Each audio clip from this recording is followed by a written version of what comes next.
Bueno, estamos con Javier Milei, mucha presentación no necesita, licenciado en Economía, y sé que tenés dos maestrías, pero no sé exactamente cuáles serían los títulos, si querés decírmelos vos porque yo no los recuerdo. Sé que una es en crecimiento económico sin dinero, algo así, no me acuerdo bien cómo es.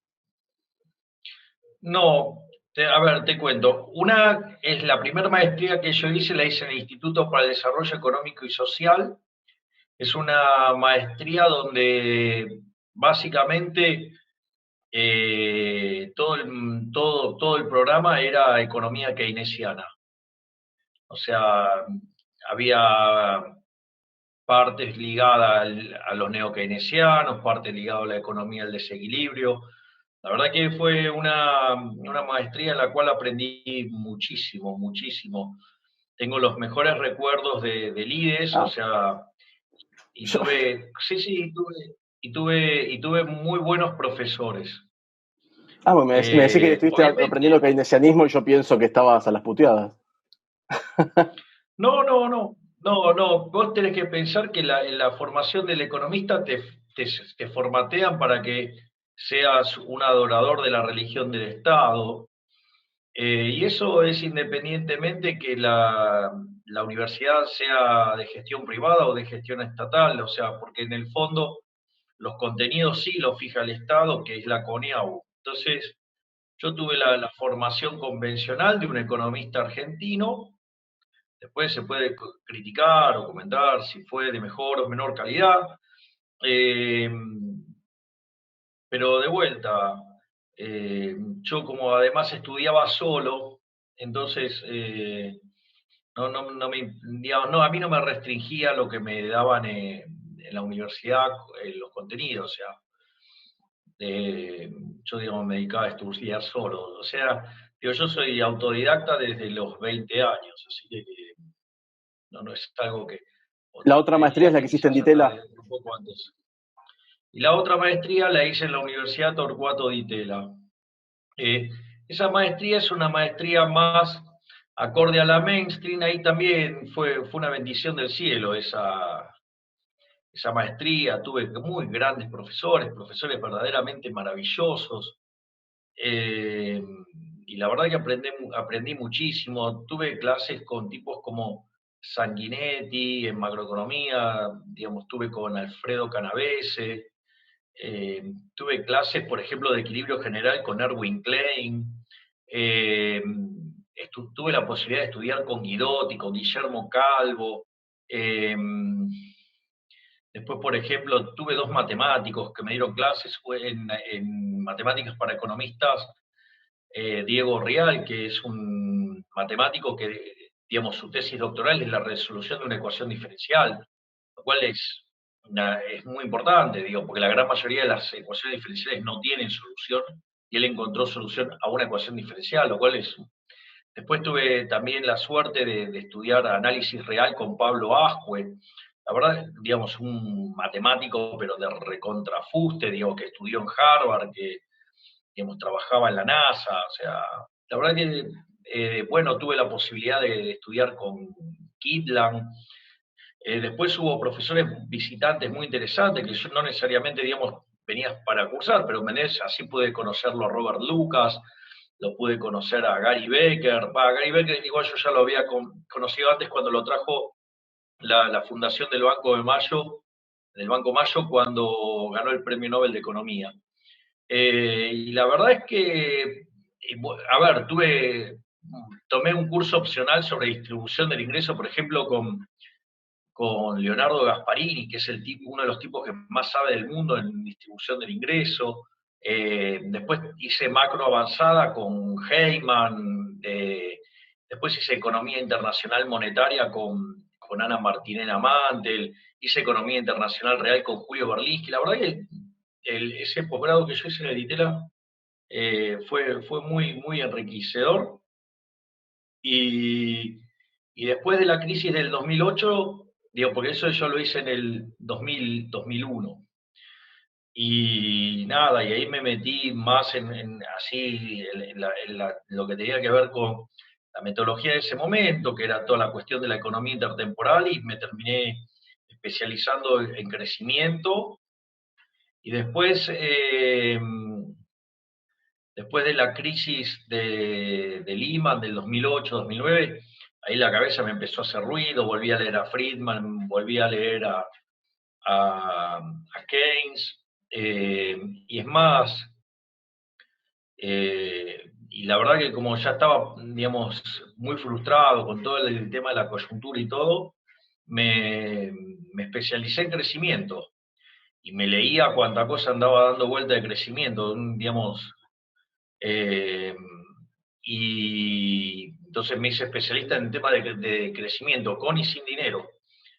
Y después, en el año 2013, había cosas que a mí no me cerraban, porque cuando vos mirás los procesos de crecimiento económico, están caracterizados por funciones de...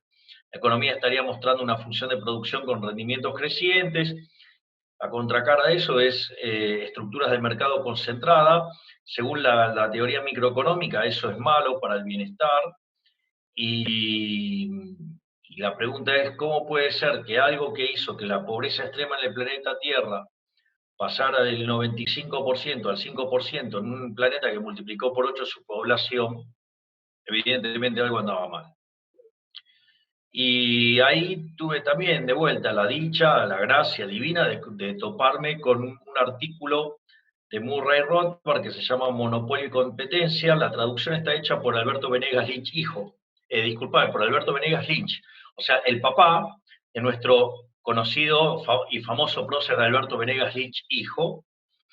Y es un artículo, debe tener unas 140 hojas. Yo me lo leí una tarde y cuando lo terminé de leer dije, por más de 20 años estuve engañando a mis alumnos de microeconomía en toda la parte de estructura de mercado, y ahí me volví austríaco. O sea, empecé a leer Rothbard, o sea, obviamente, y a leer a Mises. Primero, al principio cuando intenté leer Hayek me costaba bastante, entonces por eso fui más por el lado de Mises y de Rothbard. Después, entonces empecé a leer Hayek y ahí sí lo empecé a entender con mucha facilidad. Y bueno, digamos, leer Menger fue revelador, leer Eugene von Bauer, ni te cuento. La obra de Mises es colosal, el trabajo de Hayek es superlativo y Rothbard es inspirador, por decirlo de alguna manera.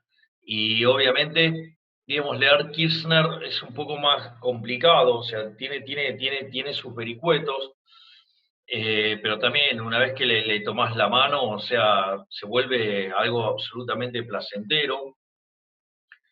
Y bueno, nada, y leí un montón de autores, pero obviamente, digo, qué sé yo, no sé, también disfruté mucho la lectura de tipos anarquistas como Spooner, como el caso de Nock. El día de que vi el libro del Nock, ya con solo ver el título me enamoré del nuestro enemigo el Estado, digamos, y obviamente leer Spencer, digamos, o sea, la verdad que conjunto de lecturas que me abrió la cabeza a pensar los temas de otro lado.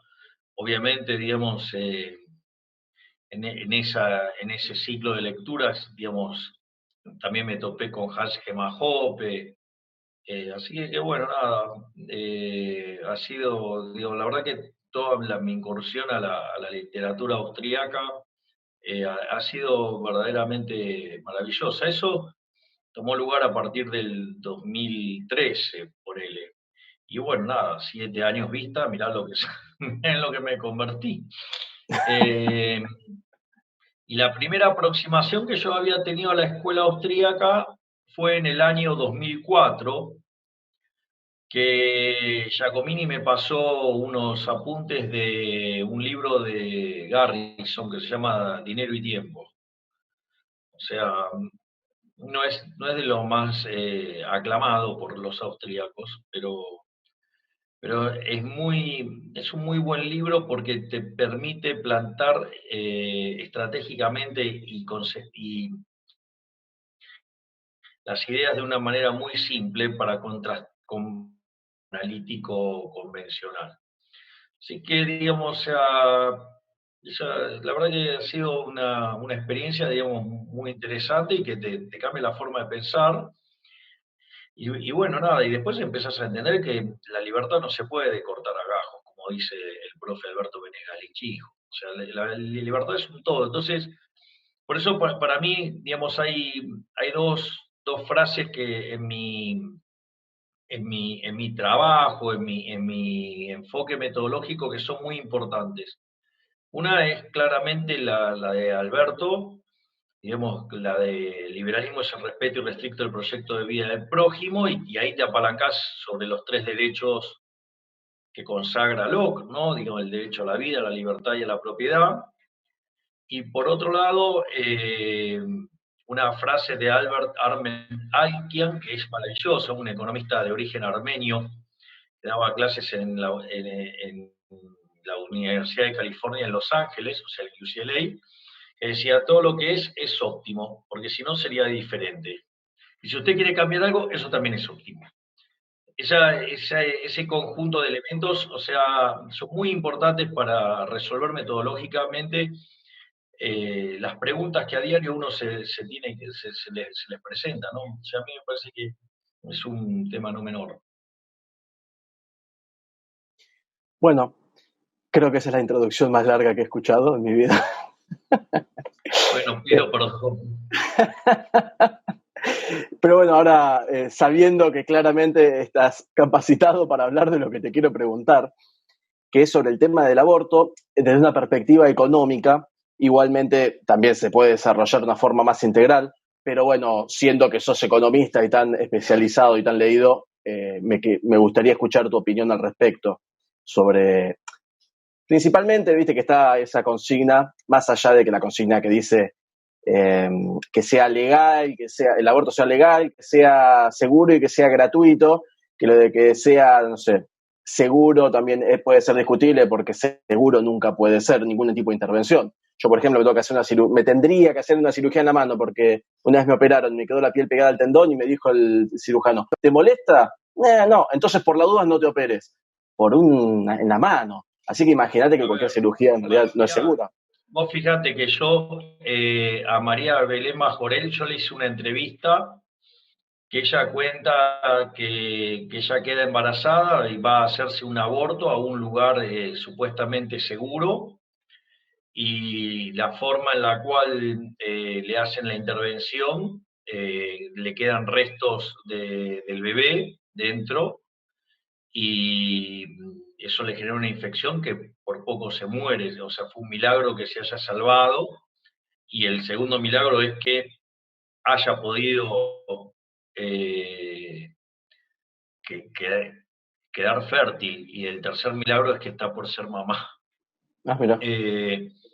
Sí, por lo tanto digo, eso de seguro es mentira, lo de gratuito no hay nada gratis, alguien lo tiene que pagar. De hecho, hay una frase en la Universidad de Chicago que dice, there is not such thing as free lunch, o sea, no existe tal cosa como un almuerzo gratis. Eso, de hecho, en diversas charlas que yo he tenido con López Murphy, quien era amigo de Gary Becker, una de las cosas que siempre, digamos, te decía Gary Becker, bueno, ¿quién lo paga? ¿Quién lo paga? ¿Quién lo paga? ¿Quién lo paga? Ese tema es un tema no trivial. O sea, y vos fijate que cuando vos planteás, o cuando uno plantea la idea del liberalismo como el respeto irrestricto del proyecto de vida del prójimo, en el fondo también, digamos, vos querés saber si esa acción tiene impacto sobre otro. Claro. ¿Me comprendés? Entonces, digamos, sabiendo, digamos, que hay tres derechos básicos con los cuales no te puedes meter, que es el derecho a la vida, el derecho a la libertad y a la propiedad. Por lo tanto, lo primero que yo voy a decir es que yo desde mi posición de liberal, yo estoy en contra del aborto, porque partiendo de la definición de Alberto Benesga Lynch, hijo, que dice, el liberalismo es el respeto irrestricto del proyecto de vida del prójimo, y que la única forma de violencia que es aceptada es en defensa propia, nunca por iniciativa, claro. O sea, solo en defensa. Evidentemente, vos acá estás yendo contra una vida. Y la verdad es que de los tres derechos, el derecho a la vida, la libertad y la propiedad, si no hay vida, no hay libertad ni tampoco hay propiedad. Por lo Mira, tanto, que, sabes que, la, no, bueno, que iba a decir, de hecho, hay algo que dijiste recién me hizo reflexionar sobre algo que hablaba con Agustín Laje en la entrevista que le hice a él, que él me decía que claro, que está de acuerdo con un aborto si es que la vida de la madre corre peligro. Porque aparte, si claro, llega a bueno, morir la pero por madre, eso, el bebé también va a morir. Así que eso no, sería la no, defensa claro, bueno, propia. pero por eso, yo en eso estoy de acuerdo, yo eso lo tengo ejemplificado, eso ahora lo vamos a abordar. Lo que pasa es Claro. que quiero mantenerlo en un cierto orden para que no nos, digo, para mantener el diálogo lo más eficiente posible. Digo, no dejo de ser economista, ¿viste? Y aparte, digo, pero bueno, aparte quiero hacer culto a la frase de Albert Einstein, pero en rigor, digamos, con todas las letras. Eh, entonces, aun cuando es un precepto metodológico. Entonces, el primer punto es que el aborto va contra el primero de los derechos, o sea, por lo tanto va contra el derecho a la vida. ¿Y dónde está la justificación de eso? Eso está, digamos, eso fue emergente de lo que tiene que ver con eh, la evolución de la biología, o sea, la evolución del estudio de la biología, donde demuestra que todos los, que cuando, digamos, aparece el ADN del padre, el ADN de la madre, se genera un nuevo individuo, ¿sí?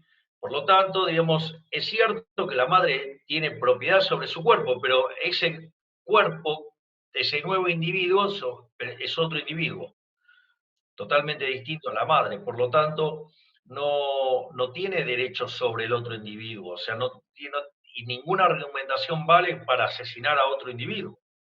Ese es el punto, o sea, va contra la vida. Y la explicación es una explicación de índole biológico, ¿sí? Digamos, o sea, eso ya se sabía, digamos, con el tema de la ecografía y queda muchísimo más claro con el tema del ADN, ¿sí? Ya, digamos, más adelante en el tiempo. O sea, ese es digamos, la segunda cuestión. La tercera es una cuestión de índole, te diría, matemática. O sea, mirá, la vida es un continuo en un intervalo cerrado. ¿Sí? Y solamente hay dos saltos discretos. Uno es cuando arrancás, que es el momento de la concepción, y el otro salto discreto es cuando te morís. Cualquier salto discreto en el medio estás muerto. ¿Me comprendés? Y entonces, en ese contexto, la verdad es que vos lo que tenés es un ser en evolución. Es como que, digamos, ¿me entendés? O sea, negar ¿cuántos años tenés, Augusto, vos? 30. Bueno, es como que entonces negara el Augusto cuando tenía 20. Y o cuando tengas 50 niegues al Augusto de los 30, ¿viste? No tiene sentido. Es una cosa sin sentido. Es decir, por esto, digo, primero fíjate que no se ponen de acuerdo en qué semana es. En algunos lugares es la semana 14, en el otro la 20 no sé cuánto, en otra la otra la 12, lo que vos quieras. Y fíjate que no hay consenso. Entonces, si no hay consenso, quiere decir que no hay una base sólida. Entonces, si vos lo pones en esos términos, ya te das cuenta que ahí hay una falacia, que hay algún problema, que hay alguna inconsistencia. Pero no solo eso, sino que además, en ese contexto, la realidad es que, ¿qué me vas a decir? Supongamos que fuera la semana 14. Entonces, 14 menos un segundo no, sos una bolsa de células y 14 más un segundo sos un ser humano. Ahora, vamos. Claro. Es decir, que entonces vos me estás planteando que hay un momento que hay una discontinuidad, que primero va a ser muy difícil de encontrarlo. ¿Me comprendés? Pero suponete que lo enganchás en el momento justo, o sea, y le pegaste a la perfección. Entonces, bueno, ok, entonces eh, ahí hay un salto discreto, eso es un asesinato. ¿Me comprendés? Con lo cual, además, es un asesinato agravado por el vínculo, porque el ser que está, el individuo que está dentro no se puede defender, además. O sea, es absolutamente asimétrico, no tiene poder de defensa alguno. Claro. Entonces, ahí tenés otro problema. Después el argumento de, porque en realidad el argumento en el uso de la razón también es una estupidez. Entonces, digo, porque la realidad es que ya, digamos, el ser humano ya, digamos, habiendo nacido, pasa un buen tiempo hasta que, digo, empieza a razonar. Claro, sí, sí, de hecho se dice que hasta el año piensa que es como parte de la madre o que son parte del mismo individuo. O que si la madre desaparece piensa que es que desapareció del mundo y solamente se fue a otra habitación.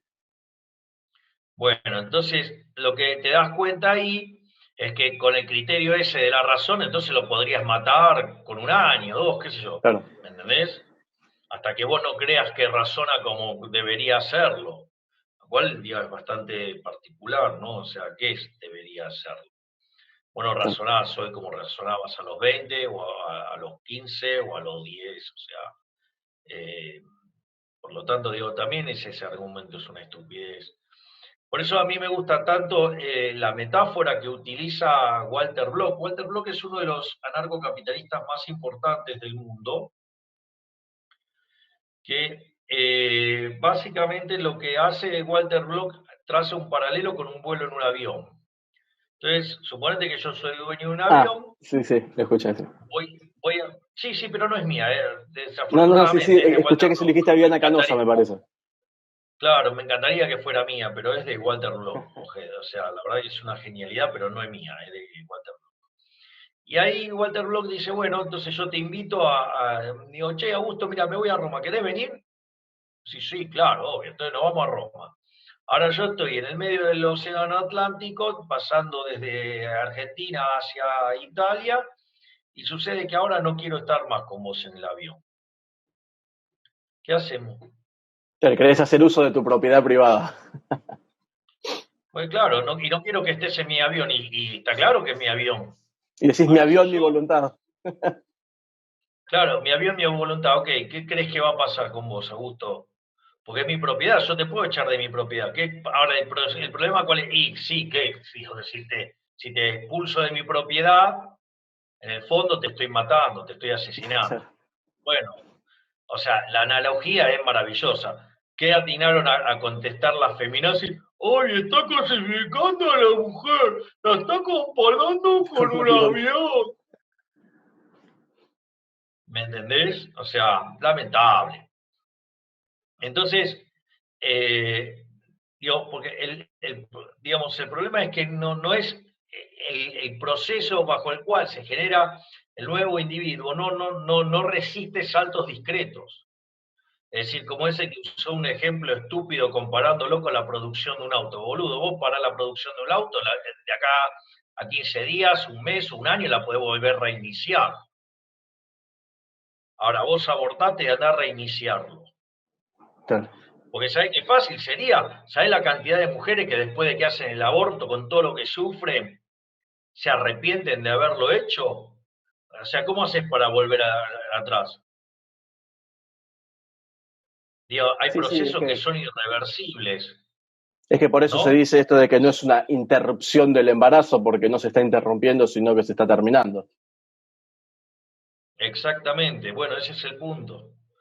Digo, ahora, ¿me entendés? O sea que hay una cuestión de irreversibilidad. Digamos, una acción hacia un lado no permite el regreso hacia atrás. En cambio, vos dejás de producir un auto, no pasa nada. Digo, si querés lo arranca mañana, dentro de 15 días, dentro de un año, cuando se te cante el orto. Después, Acá, digamos, no.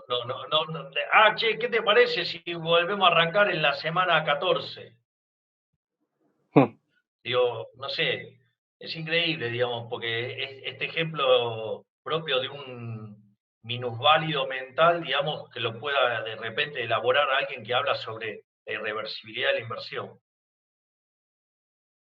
después, desde el punto de vista económico, sí, estabas diciendo recién que, claro, que nada es gratis. De hecho, me recordó una clase que tuve de economía, que la profesora de economía decía que hay cosas gratis, como por ejemplo la universidad. Y yo digo, no, bueno, la universidad no es... digo, alguien la está pagando, no es gratis. Digo, usted que no le está pagando a usted, le digo, usted La trabaja. pagan los que no van. La pagan los que no van. Digo, ¿a usted le están pagando esa nómina? ¿Usted está trabajando de onda? No, no, me pagan. Claro, ¿Y de dónde piensa que sale la plata? Digo, alguien lo está claro. pagando. No, pero ustedes te están pagando, me dice. Digo, sí, estamos todos pagando. Cada vez que uno va y se compra un alfajor, ya está pagando impuestos. Lo que Digo, pasa es que aunque hay no pague pagadores netos. renta. Lo que pasa es que hay pagadores netos y beneficiarios netos. En realidad los que la pagan son los que no van, que Claro. son los pagadores netos. Los beneficiarios netos son los que van. Bueno, es que de hecho al sistema de universidad gratuita, la crítica que tiene es que si bien sí está abierta para todos, también va a haber una persona que quizás es una persona pobre, que nunca va a querer ir a la universidad ni nunca va a ir, y cuando está yendo a comprar un paquete de fideos está pagando la universidad a un tipo que sí va y que quizás se la podría pagar. Así que en realidad el pobre también está pagando la universidad a los demás. Es que es lo que estoy diciendo, pagan los que no van. Claro. Y es Bueno, falso que favorece a los pobres, porque en realidad, entonces, vos podrías tener universidad pública, pero arancelada. En Estados Unidos hay universidades públicas, pero son aranceladas. sí, o sistema de ¿Entendés? voucher. Claro, y lo puedes hacer con sistema de vouchers. Entonces, eso lo que hace es permitir que haya competencia. Igual, el sistema de vouchers es interesante porque genera competencia. No condenás a las personas de menos recursos a tener que ser adoctrinadas en una universidad como la Universidad de Buenos Aires, que es una máquina de lavar cerebros, La pero UNLA por lo también. menos, o sea, permite que haya competencia. Obviamente que la existencia de un Ministerio de Educación, o sea, lo que hace es justamente perpetrar, digamos, la estafa, digamos, del lavado del cerebro, ¿no? Eh, Sería mejor, digamos, que no haya Ministerio de Educación. De hecho, vos fijate que aquellos que estos casos del homeschooling, cuando ingresan a la universidad, en los exámenes de ingreso en Estados Unidos generan mejores resultados que los que que los que fueron a las escuelas normales, Claro, o las aún tradicionales. digamos de las mejores escuelas privadas. Entonces es interesante eso, porque la realidad, ¿me comprendés? Bueno, Lleva a lo que iba es este que, Augusto, dame un minuto. Vos sabés que a mí me pasó algo muy interesante. Yo me encontré con una compañera de facultad que hacía, obviamente, 27, 28 años que no la veía prácticamente. Y bueno, ella se casó, tuvo 2 hijos, y sus hijos no fueron al colegio. Por lo tanto, digamos, le tomaron examen de ingresos a los 2 chicos, y los dos sacaron puntuación perfecta. Es acá en más, la Argentina. hija ya terminó su carrera y ya está trabajando en Suiza. Y el Ah, hijo está empezando, digamos, ahora la universidad. pero ella vive en Argentina. Sí, Ah, mira, no sí, sabía que se sí, podía. digamos, vive en una montaña, Ah, para que te des una idea. decía, la otra consigna que hay es esto de, bueno, que el aborto sea gratuito. Entonces, por eso lo De vuelta, relacionaba nada con es la ley. gratis. O sea, Claro, digamos, imagínate, digamos, primero que yo considero que es un asesinato agravado por el vínculo, y que además encima lo tenga que pagar yo. Digo, ¿qué cabeza cabe? O sea, no solo que considero que está cometiendo un crimen, sino que además me exigen pagarlo, pero están locos. O sea, vos fijate, es más, yo hasta estoy en contra del aborto en el caso de violación, porque un delito no te habilita a cometer otro delito. Si, o sea, si a vos, no sé, Dios no quiera, Dios, te viene alguien y te roba, eso no te da derecho a meterme un tiro en la cabeza a mí. claro. No, mire, Sí, no, es que de ¿saben hecho, qué? Le pego un tiro en la cabeza porque el otro vino y me robó. Te voy a decir, ¿qué tiene que ver? esto yo también lo ¿Entendés? hablaba con Laje. También lo hablaba con Laje, que decía, en ese caso, si se considera que desde la concepción ya es una vida humana, ¿por qué? Porque su padre es violador, vas a terminar con una vida humana, si no, no tiene la culpa de que su padre sea un violador. Es como que yo Exactamente, por eso tengo, no sé, 2 años y nos enteramos que mi papá era un violador, entonces digan, uy, pará, él es hijo de un violador, entonces hay que matarlo. hay que asesinarlo, claro, claro. Por eso, no, digamos, o sea, de vuelta. Es más, esto se resolvería muchísimo más fácil si hubiera un mercado de adopciones libre, pero el mercado de adopciones es regulado.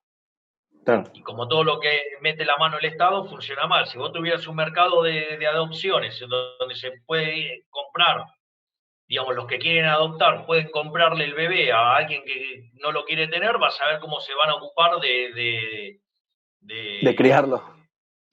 de criarlo y tenerlo bien.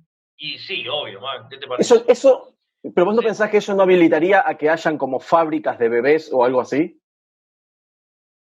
Bueno, pero digamos, de hecho podría ser absoluta, digamos, en el futuro, digamos,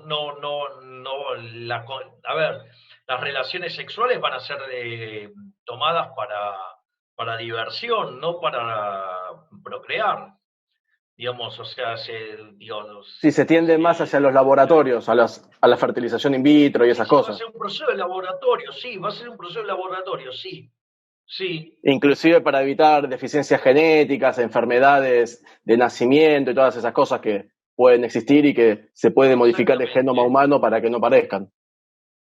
exactamente. Entonces, de hecho, digo, vos podés tener, de hecho, podés combinar cadenas de ADN. De hecho, eso se hizo. Claro. Había un matrimonio que el ADN del padre era incompatible con el de la madre, y eso hacía que el niño potencial, digamos, o sea, tuviera problemas. Así que editaron la cadena de ADN. Ah, no O estaba sea, enterado. tomaron el ADN de un hombre y el ADN de otro. Claro. Sí, sí, Entonces, es si vos querés, interesante. es hijo de tres padres. Es interesante el tema de la edición También genética porque después si, por ejemplo, hay toda una discusión, ¿me entendés?, de bioética. claro, ¿Entendés? Si está bien o no hacer eso. Ahora, digo, que se puede hacer, claro. sí. No, sí, digo, es interesante Es porque, más, vos podrías clonar humanos. claro, Vos podrías clonar humanos. sí, es que si se clonó una Pero oveja, vos sabés que yo tuve una charla yo tuve una charla con el doctor Daniel Salamone, que es el exponente argentino más importante en clonación. De hecho, hay toda una sociedad vinculada a estos temas y él es el chairman, para que te des una idea, a nivel mundial.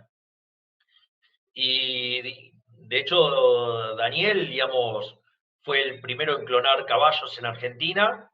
De hecho, todos los caballos que están clonados en el equipo de Cambiaso, digamos que tiene como 9 clones o algo así, o 10 de la cuartetera, que probablemente es la mejor yegua de todos los tiempos. Entonces él juega siempre con la cuartetera ahora. Eh, yo lo he visto, yo lo he visto jugar con otras yeguas también, por ejemplo con Bruma, que es la que era tordilla.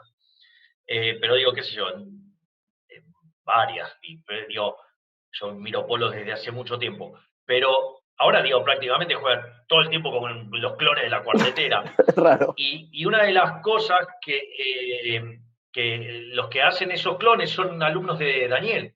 Ah, mira, Después, por ejemplo, digamos, bueno, Daniel, por eso lo llaman el clonador nacional, digamos, ha clonado un montón de animales, digamos, ha clonado un jaguareté, digamos, que está a punto de extinguirse, o sea, digo, es más, vos sabés que es muy graciosa porque tienen una suerte de ladera, por llamarlo fácil, por favor, donde tienen células de un montón de animales, o sea, con lo cual tienen un zoológico, ¿entendés? O sea, tiene un zoológico, la llaman Big Mama. Pero, o sea, tiene un zoológico en una heladera. ¿Me comprendés? Por decirlo de alguna manera. Eh, y bueno, o sea, y la realidad, vos sabés que en una de las charlas que yo tenía con él me cuenta, me dice, bueno, mirá, eh, ahí vos tenés de hecho, una de las hijas de Daniel estudia en el mismo colegio que estudié yo, digamos, Daniel es un hombre católico, y vos sabés que es muy interesante porque él un día estaba hablando con la hija, entonces estaban hablando, bueno, de clonar, y dice, bueno, clonemos un humano. Entonces estaban hablando de eso y una de las hijas le dice, ah, qué bueno. Digo, entonces me clono yo y la hago hacer mi tarea. Y eso a él le disparó la cuestión ética. ¿Desde qué lado, digamos, uno se autoclonaría para desclavizar al otro humano. O sea, pero ese capítulo de Los Simpsons. Disparó un montón de cosas. O sea, es lo que hace Homero. ¿Qué? Es lo que hace Homero. Claro, exacto. Hace clones para que hagan sus tareas. Exactamente eso. Exacto. Entonces, ¿me entendés? Está ese tema. Y después está el tema que vos habías hablado con Agustín, de el único caso donde está aceptado el aborto en el liberalismo, tiene que ver con el caso donde hay riesgo serio de la madre. ¿Por qué? Porque hay un conflicto de intereses respecto a la propiedad. Es decir, no es que vos estás negando la vida del otro, sino que hay conflicto. A ver, suponete tu casa, aparece un chorro. Sí, es él o yo. Bueno, a ver, lo primero que vos vas a tratar de hacer es de sacarlo sin matarlo. Claro. ¿Ok? Ahora, si el tipo está con un bufoso y te va a matar, y es él o vos, bueno, es en legítima defensa casi, digamos, si lo matara, por decirlo de alguna manera. Sí, no es por agresión. Bueno, porque ahí ya, claro, porque ahora hay un conflicto de propiedad. Y además es muy difícil que el nene pueda resistirse a la madre. Claro, o sea, si muere la madre, de todas formas el hijo va a morir. Exacto. No necesariamente en una sociedad, pero si vos lo tomaras aislado, no podría vivir el nene sin la mamá. Claro. ¿Me comprendés? No, sí, también depende de los meses, ¿no? Digo, si es que, no sé, tiene 8 meses y la madre tiene algún problema, tiene un accidente, lo que sea, y puede nacer 8 mesinos, pero la madre va a morir, bueno, sí, eso es una cosa. Pero digo, si está de 4 meses, no, bueno, imposible que sobreviva el hijo si la madre se muere, imposible. Bueno, pero por eso, digamos, o sea, hay que evaluar el conflicto de propiedad. Claro. O sea, ¿y cuán extremo es? Bueno, no sé si querés desarrollar algo más. No sé si expusiste todo lo que querías decir. Más o menos el tiempo ya se va acabando, pero quedan más o menos 5 minutos. Pero bueno, no sé si querés agregar algo, si querés hacer una conclusión. Bueno, me parece que mi argumento es un argumento que está sólido y que no tiene fisuras, está consistente con la filosofía liberal, con los 3 derechos básicos, ¿sí? Está en línea con la biología, está en línea con la matemática, hay buenas argumentaciones en el plano de la analogía, se plantean, digamos, porque vos, en el caso del avión, el ingreso puede ser forzado, o sea, vos no sabés que estás ingresando y yo te meto, porque, no sé, porque se me cantó que yo te quería llevar, o porque estabas borracho y entraste, lo que fuera, pero eso no me da derecho a tirarte. Está, digamos, el caso del conflicto, digamos, el conflicto de propiedad. Yo creo que hemos tocado, digamos, un montón de aristas del mismo problema, o sea, hemos planteado el problema de la irreversibilidad, hemos planteado la cuestión de la adopción. Entonces, me parece que está bien encuadrado y redondeado el concepto, digamos, hemos analizado el tema de la no gratuidad, y es más, o sea, lo que sí podríamos hacer en otra edición, digamos, si a vos te interesa, es discutir el origen de por qué se impulsa el aborto. O sea, el aborto en realidad es una agenda que nace en el Como año control poblacional. 74 en Estados Unidos, impulsada por Kissinger, que se la plantea a Nixon, y es importante tener en cuenta los años, porque en el año 72 el Club de Roma presenta el trabajo que se llama Los Límites del Crecimiento, donde Claro. básicamente el Club de Roma pronosticaba que el mundo iba a estallar, dado cómo venía evolucionando la población, iba a estallar en el año 2000, que no iba a haber forma de sostener Recursos. las demandas energéticas, eso iba a generar que se produjera un apagón, en ese apagón no se iban a poder generar todos los alimentos para sostener la población, y la población se iba a exterminar hasta que ajustara a un nivel de 1.000 millones.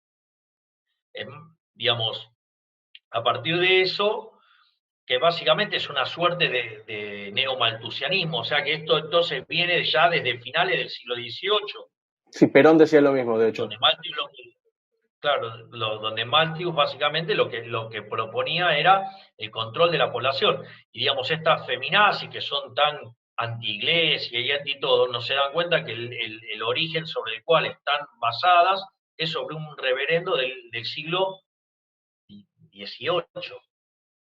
¿Me comprendés? Bueno, de hecho, De también hecho, el Malthus feminismo nace del mismo pronosticaba lugar. que cuando de hecho, Matthew pronosticaba que cuando la población mundial llegara a 1.000 millones de seres humanos, iba, iba a colapsar el planeta.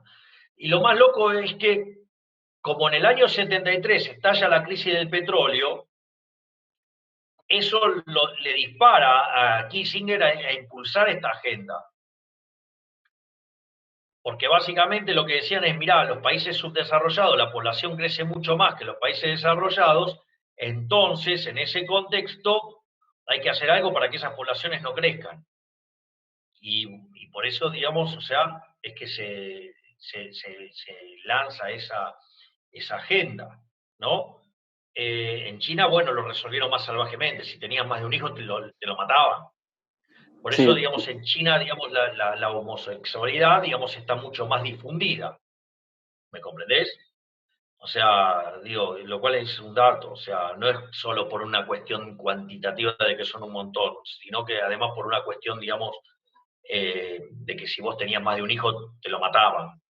es que de hecho, Entonces, perdón, digo, no, digo, yo de hecho escuché la hipótesis, no sé si será cierto, que si vos tenés más de un hijo en China, igual creo que ahora ya eso se puede, creo que ahora, desde hace no mucho tiempo, pero, pues, sí, ahora está más flexibilizado.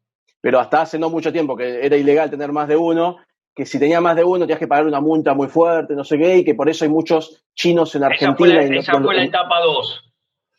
Esa fue la etapa 2. La etapa 1 te lo mataban, la etapa 2 te cobraban una multa. Te, Y que te, por te eso hay muchos castigaban. chinos que se mandaron a otros lugares, como por ejemplo Argentina, y yo tengo entendido, porque muchas veces escuché, dice, ¿cómo puede ser que el chino llega de China muerto de hambre y de golpe se pone un local gigante?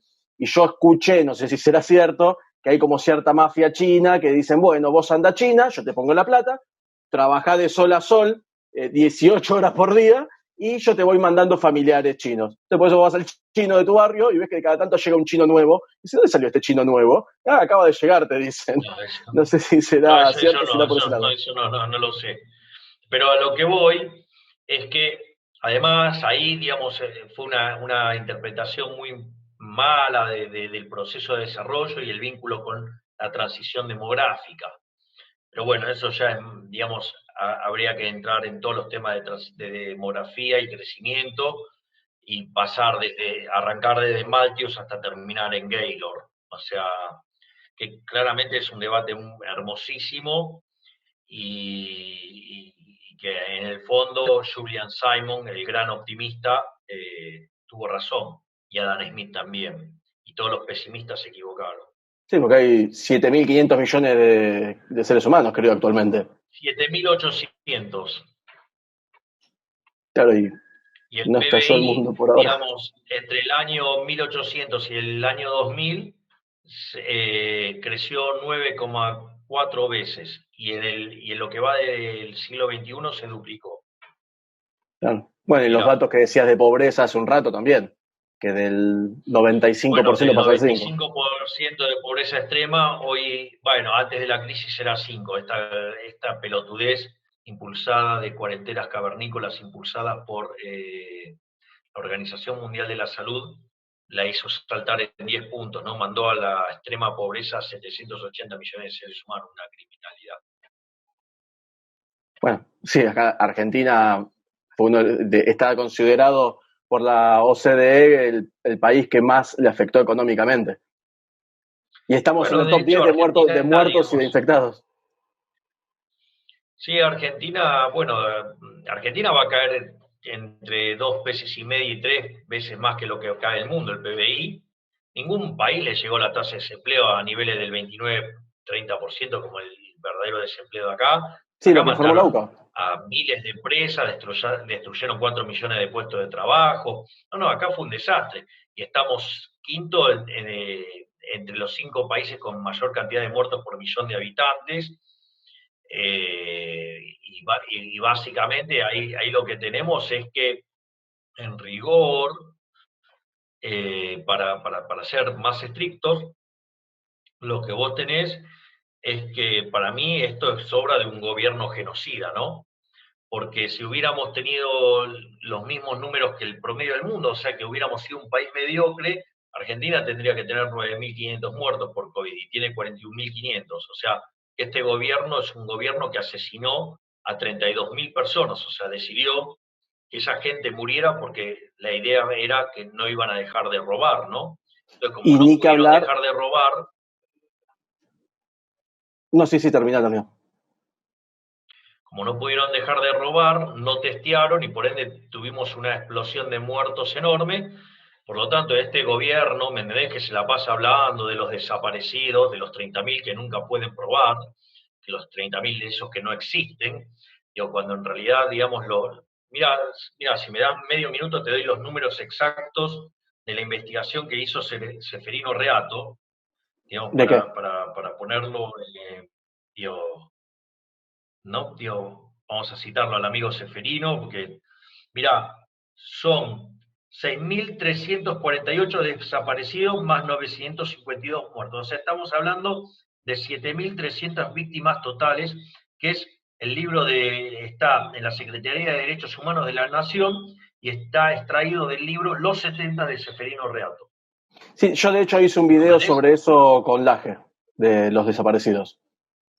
Que Claro. Bueno, él de hecho escribió Los mitos setentistas, habla de eso, entonces puse todas las fuentes de lo que él va diciendo y todo eso. claro, por Eh, eso digo, entonces, este gobierno que se llena la boca de lo que fue la dictadura, bueno, ellos, porque digo, los supuestos 30.000 lo hicieron en 7 años. Bueno, ellos mataron 32.000 en 8 no, un par de meses. meses. Sí. No, y te iba a decir, ni que hablar de los muertos que se puedan llegar a considerar por el tema de cómo bajó la pobreza, el desempleo, cómo aumentó el hambre, la indigencia. Digo, porque también va a haber muertos que Por salgan de eso, supuesto. o de los que, por ejemplo, por miedo a salir e ir al hospital tengan enfermedades cardíacas por no haberse controlado y un montón más que son colaterales. Por eso te lo digo, o sea, esto es un desastre en lo económico, en lo social, en lo cultural y en lo sanitario. ¿Y me entendés? O sea, entonces, masacraron a 32.000 personas por no dejar de robar, por no tocarse sus privilegios en las dietas. Digamos, vos sabés que todo lo que es las remuneraciones de la corporación política, si se hubieran bajado 10% la guita de ellos, no hubiera sido necesario ajustarle 150.000 millones de pesos a los jubilados. Claro. ¿Y me entendés? Y además impulsan el aborto. O sea, es un gobierno asesino. No, Y es además que el modelo de cuarentena elegido constituye además un delito de lesa pésimo. humanidad encuadrado en lo que es el artículo 7, inciso K del Estatuto de Roma. Pero bueno, digamos, ¿por qué? Porque cuando hay una supresión sistemática del derecho de propiedad, o caes en la esclavitud o te morís de hambre. Por lo tanto, o Mm. sea, constituye un delito de lesa humanidad. Y eso fue la cuarentena esta cavernícola. Por lo tanto, o sea, estamos frente a un verdadero gobierno genocida. Bueno, de hecho, Es un gobierno de asesinos. Constitución Nacional, artículo 75, inciso 22, que dice que todos los pactos y los tratados están por arriba de las leyes, por lo tanto estarían por arriba del decreto que decía que no se podía salir. Así que todo lo que sea no No, poder circular y no bueno, poder trabajar. de hecho, la ley del aborto que está mandando es inconstitucional. Digamos, viola los pactos, viola la Convención del Derecho del Niño, viola la propia La Constitución, viola el Convención Código Americana de Penal, Derechos viola el Humanos. Código Civil, el Código Comercial. Convención Americana de Derechos Humanos, artículo 4, inciso 1, que dice que la vida empieza en general a partir de la concepción humana. Bueno, y viola también los derechos del niño. Mm. Y viola también, es más, de hecho la Constitución argentina es una constitución católica, por lo tanto, además va en contra del espíritu de la Constitución. Y además viola el Código Civil, el Código Comercial y el Código Penal. sea, vamos, no cierra por ningún lado. No me sale la palabra. Es más, fíjate esto, Augusto, hasta que te salga la palabra. Además, perdieron el debate. ¿Vos sabés cómo se hace un debate para saber quién ganó o quién perdió? ¿Cómo? En general, claro, entra un público igualmente distribuido, ex ante, y votan. ¿Quién cree que va a ganar el debate? ¿Sí? Entonces, esa es la situación inicial. Y una vez que termina el debate, vuelven a votar. Entonces, si la balanza cambia, el resultado cambia, digamos, ahí vas a ver quién ganó y quién perdió. Si vos perdiste votos respecto a la posición inicial y el otro ganó el otro. Fíjate que la discusión el año pasado era 45 a favor, 45 en contra y 10 indiferentes, por decirlo de alguna manera. Hoy es 70 a 25. ¿Me entendés? Los verdes perdieron 20 puntos. Y los celestes, o sea, si estaban en 45, ganaron 25 puntos. O sea, ¿quién ganó el debate? Claro, el debate lo ganaron los celestes. Sin embargo, en el Congreso de la Nación votan, digamos, y de repente te encontrás con minusválidos mentales que tienen un déficit de coeficiente intelectual respecto a la media, tipos como Fernando Iglesias diciendo, ay, bueno, pero los países desarrollados del mundo tienen ley del aborto. No, boludo, no se hicieron desarrollados por tener ley del aborto, idiota. Claro, es un tipo de falacia conectarlo de esa forma. Digo, al margen de los imbéciles que citan al trabajo que está en el libro Freakonomics, que claro, quizá leyeron Freakonomics, ¿me entendés? Que dice que en realidad la delincuencia en Nueva York no fue que bajó por el trabajo de Rudolf Giuliani, aplicando los principios de Gary Becker, llámese el principio de las ventanas rotas, tolerancia cero, o mano dura, llamado como se te cante el culo, es lo mismo. Dice que no, que en realidad la delincuencia bajó porque 18 años antes se había aplicado, digamos, se legalizó el aborto. O sea, con lo cual, digamos, quiere decir que hay estos voluprogres pelotudos que no aceptan la pena de muerte, con la cual yo no estoy de acuerdo con la pena de muerte, o sea, ahí, digamos, ahí coincido, ¿sí? Yo estoy en contra de la pena de muerte, pero ¿cómo? La quieren aplicar la pena de muerte antes de que la persona nazca, porque ellos consideran que es estadísticamente probable que si sale de un determinado lugar es un delincuente, pero están todos locos. O sea, los juzgaron antes de nacer directamente, y como creen que hay una probabilidad de que sean asesinos, los matan, o que sean delincuentes, los matan antes. Entonces, es interesante porque ese trabajo en la academia fue fuertemente refutado por dos trabajos, le hicieron pelota. El autor trató de ensayar una respuesta, y en la respuesta lo volvieron a reventar. Pero claro, quizás estos imbéciles solamente leyeron Freakonomics, no leyeron los artículos originales, las críticas, cómo trató de arreglar el autor ese problema y cómo lo volvieron a estropear. Lo que quiero decir es que no, la palabra que no me sale y me sigue sin salir, lo estuve buscando mientras vos me hablabas, googleaba, pero no me sale. Que hay artículos de la Constitución que tienen un nombre que no se pueden cambiar, como decir que el país es una república o como decir que es católico. Pero tienen un nombre esos artículos que no me sale cómo se les dice.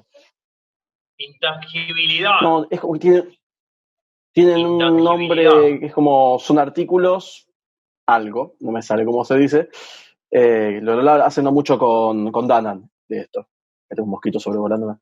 Pero no me acuerdo la palabra. Pero es eso, que hay artículos de la Constitución que no se pueden cambiar por más que se haga una reforma constitucional. Yo no puedo decir que de golpe Argentina no es una república, por ejemplo. Y, por ejemplo, no puedo decir que no es católico. Por más que hay muchos que estarían de acuerdo en decir que no es católico. Sí, es otra discusión si el Estado le da plata a la Iglesia, que yo imagino que no estarás de acuerdo con que el Estado le dé plata a la Iglesia. No, eso yo claramente no le daría un solo centavo a la Iglesia. Claro, que se autofinancie, ¿Por que qué se lo vas a den estar los discriminando en fieles. favor de un determinado culto? No, Claro. para ninguno. Nada, ofrecer un servicio y que tus feligreses lo financien. Cero financiamiento a las iglesias, sean católicas, sean, digamos, protestantes, sean ortodoxas, sea judíos, sea Sí, musulmán, sí, sí, el que cualquier sea. cosa. Nada de intervención del Estado, nada. Claro. ¿Por qué, digamos, o sea, si yo no sé, fuera del culto XX, tengo que estar pagando el culto ZZ? ¿De dónde salió eso? Sí, sí, es absurdo que decir, no, pero yo no creo eso que crees vos. Ah, bueno, le tenés que pagar igual. Pero Claro. bueno, y quizás a esa persona no le pagan nada. Es decir, pero ¿por qué yo tengo que bancar a esta religión y a mí no me banca nadie en mi religión? Sí, sí, No, es más estaría mal coherente que que, banquen a cualquiera, o sea, porque eso claro, es una cuestión de elección personal. claro, como decimos siempre, que sea de manera voluntaria, que voluntariamente decida bancar una Obvio, iglesia o la otra. Bueno, claro. me parece que en realidad estaba pensando recién que si vos mientras estabas hablando sonreí un poco, fue porque estaba pensando que era sobre el aborto y nos pusimos a hablar del COVID-19 y de la cuarentena y de los Bueno, infectados. pero es que guardan relación, pero es que guardan relación todo. Pues son las cuestiones de índole demográfica y caracterizar la situación de que estamos frente a un gobierno genocida, un gobierno de asesinos. Bueno, y Que de ni hecho que hablar, muchos de los que están cerca del gobierno son asesinos, ¿no? Era gente que asesinaba gente, que ponían bombas, que torturaban, que secuestraban. que No estoy hablando de la torturaban. AAA, porque los montoneros también No, secuestraban y no, no. torturaban. Claro, Y eso, exacto. y de eso Eso, mucho no digo, se suele los hablar. que habían recibido formación en Cuba. Sí, de hecho, casualmente también con Laje hice un video sobre eso. Eh, iba a decir, y para ir Bueno, yo cerrando, conozco personalmente a algunos de esos. Yo conozco personalmente a algunos de esos tipos. terroristas o exterroristas. Sí, ¿sabes lo que pasa, Augusto? Que cuando una persona asesinó a otro, pasaste una línea de la cual ya no vuelves más. No, sí, o con lo que en el video este que hicimos con Agustín decíamos que básicamente son terroristas. Si querían provocar terror en la población para conseguir sus objetivos, eh, No dejan de poner una serlo. bomba, claro, quizás poner una bomba para matar a un policía y que No por eso dejan de serlo. mueran 20 personas. Digo, eso es ser un No dejan terrorista. de serlo. No, no, terroristas y asesinos. Sí, sí. Y cuando vos pasaste esa raya, no hay regreso. Cuando vos mataste a otro ser humano, no hay regreso. Y si además los mataste, digamos, poniendo bombas y esas cosas, y te cargaste con las vidas de inocentes y te importó tres carajos, Sí, eso, yo decir, son inocentes. la verdad es que para mí es gente que no tiene retorno. O sea, yo no soy, Te iba a Dios, Méndez, decir, yo no soy quien para condenarlos, pero que los condene Dios. ¿Qué quiere que te diga? te iba a decir, para ir cerrando, ya que me estabas diciendo, que se me acaba de ocurrir, ya que me estabas diciendo esto de que se relaciona el tema del COVID o el tema del aborto, ¿qué pensás de que justo con toda esta situación económica desastrosa y sanitaria, digan, bueno, hablemos del aborto? Si no pensás, o lo de Maradona, ni hablar. Justo lo metieron, se pusieron a hablar de Maradona y todo, y metieron todo esto en el Senado. A ver, por ejemplo, el día que fue el velorio de Maradona, se dio media sanción en el Senado la reforma de la ley del Ministerio Público, que también hice un video sobre eso. Justo el mismo día del velorio dijeron, bueno, están todos mirando para allá, hagamos esto. Digo, si no pensás que lo del aborto también de cierta forma está manipulado para eso, o que quieren aprobarlo este año para sentir que están ganando algo. No sé, no, a ver, a mí no me importa el motivo por el cual si hay una cuestión oportunista o no, digamos, una maniobra de distracción, no me importa. Es un debate que hay que darlo. O sea, y que quede claro que es una decisión unilateral de gente que perdió el debate y que además muestra que el Congreso es una mierda que no representa a los argentinos. Porque hoy la mayoría de los argentinos están del lado celeste. Y sin embargo les importa un carajo y van igual por el capricho de gente que vive mayormente en la capital federal, ¿sí? Y que cree que tiene un nivel de formación superior, que en realidad lo único que están dejando de manifiesto es que fueron víctimas del lavado del cerebro impulsado por Kissinger en 1974. O sea, esos que se creen que son una casta y que son grandes intelectuales y grandes luminarias, en el fondo son unos pobres pelotudos que no pudieron bancar el lavado del cerebro. Y que cuando vos le haces el planteo, te contestan con pelotudeces. Sí, desagravios. Bueno, me parece que podemos ir cerrando. De hecho, yo pensé que Zoom se iba a terminar solo la reunión a los 40 minutos y no fue así. Así que en realidad terminó durando como una hora. Bueno, muchas gracias. Una hora, 6 minutos, 30 segundos van. Ay, yo no sé dónde lo estás viendo. Bueno, ahora va una hora, 6 minutos, 40 segundos. No sé dónde lo estás viendo, porque no me Tengo aparece. acá un reloj. Ah, Bueno, no, si querés te sigo contando. Entonces yo pensé que en el Zoom Una hora, 6 aparecía. minutos, 50 segundos. Bien. Bueno, agradezco lo que acabas de, el tiempo que acabas de decir que me diste para hacer esto. Una hora, ese 7 minutos. Ese tiempo agradezco que me diste. De paso, yo te lo mostré de récord. Mirá mi remera. Amo esto, amo esa remera. Sí, digo. Así que me imagino que en algún momento me vas a regalar una de esas. Seguramente, sí. De hecho, la otra vez te pregunté tu talle, no me acuerdo cuál era. ¿L puede ser? No, ¿XL? es que yo tampoco lo sé. Ah, está bien. Después De lo hecho, vemos. la remera que tengo puesta en este momento me la regaló mi queridísimo amigo Diego Zucalesca, el famoso Zuca. Y como es, nada, tuvieron que hacer toda una ingeniería nefasta para encontrar cuál era el talle de mis remeras con mi hermana, digo, o sea, una cosa de... Porque yo no sé nada, digo, o sea, lo único que sé es que calzo 47, nada más. ¿Calzás 47? Pero Sí, si de altura, ¿qué me dices? ¿Unos 78, unos 79? un 80. ¿Cómo ¿Vos sabés calzás que la última vez que 47? me fui a medir, me midieron y medía 1,80 m? Y yo le decía a la doctora, no, yo mido 1,78 m, pero mire, da 1,80 m.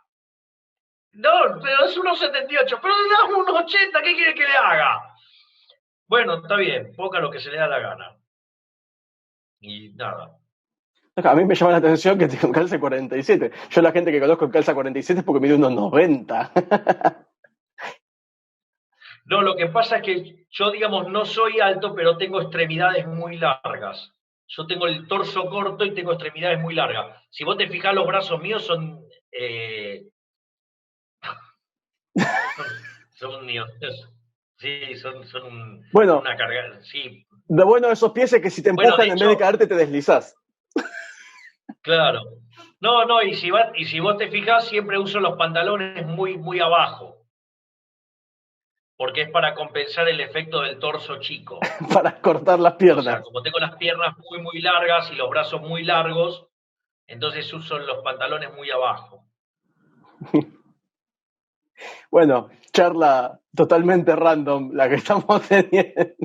Eso es porque no se cortó solo. No sé, qué sé yo. Bueno, la culpa es tuya, qué sé yo no saqué el tema. En eso No nos sé, parecemos, que los dos nos vamos de tema los dos. Los dos nos vamos por las ramas. No, vos sabés que hay algo muy divertido. Yo, digamos, estaba empezando a salir con Daniela y Zucca me invita a Cuatro Caras Bonitas y nos querían hacer ¿cómo es? Un cuestionario donde nos preguntaban cosas a los dos. Entonces, nosotros teníamos que anotar, por ejemplo, cuál es la comida que más le gusta, no sé, justo esta era a Javier. Entonces, yo anoté una comida y Daniela anotó una comida. Entonces, íbamos coincidiendo en todo. Y en un momento, digo, se le ocurre preguntar bueno, y como viste algo así como, bueno, ahora te voy a cagar, esta no la vas a saber, ¿me entendés? Porque no sé, haría un mes que salíamos. Y Lizuka le dice, ¿cuánto calza Javier? Y Daniela pone 47. Y calza 47. Bien. Bueno, otra cosa que sé de vos y que no sé si se dijo. Yo me acuerdo que a vos te gusta tomar Levité, por ejemplo, que no tomás alcohol y que no sé si te gustaba la Levité No de tomo pomelo, no alcohol. me acuerdo cuál era. Sí, de eso me acuerdo porque yo tampoco tomo alcohol. Sí, tomo o la Levité de pomelo o alguna de las Aquarius, ya sea la pera o manzana. Claro, porque yo me acuerdo que alguna vez lo dijiste y me quedó porque yo no tomo alcohol. Y dije, mira, Milei tampoco toma alcohol. Así que No tengo tomo algo alcohol. random para datos random para comentar. Tengo muy malas noticias para los que creen que efectivamente soy un rockero. No tomo alcohol, no me drogo. Sí, por Digo, más. y ahora la cama es más para dormir que para hacer otras cosas. Que de hecho la otra vez creo que te lo dije en persona cuando que fui a esa manifestación, no, como se dice, esa charla que dieron en la Plaza de Remedios de Escalada, que te dije que si algún día querías hacer un vivo sobre sexo tántrico en vez de economía. Y te pido asesoramiento. Esas caravanas que gastamos tanta plata, ¿no? La que paga el Como dice Estado. algún minusválido mental. Sí, esa, la de la nafta y el Porque, megáfono. escuchame, ¿sabes cómo estamos robando? Que, vos viste, necesitábamos las pilas para el megáfono y la nafta del auto. Sí, eso no hay otra forma de conseguirlo que si no es robando, si no, ¿de dónde sacas tanta plata? Es imposible. No, claro, ¿sabes lo que es? ¡2 pilas! ¡Oh! Bueno, no, estaba pensando que no las tengo, mano, pero es gracioso porque yo acá de hecho tengo un montón de pilas recargables, tengo como 12 pilas, las vendo y me compro una casa. Bueno. Claro. Bueno, Una. estamos cerrando esto hace como... Te volvés el magnate del real estate con eso. Estamos cerrando este vivo hace como... es en vivo pero no en directo, para ser técnico. Lo estoy cerrando hace como 10 minutos.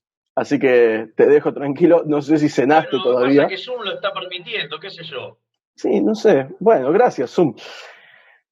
Bueno, muchas No, gracias por este tiempo. Te mando un abrazo. Y bueno, estamos hablando. gracias, Augusto. Siempre es un placer enorme hablar contigo. Y acordate que a Cari le tenés que pasar además tu nickname.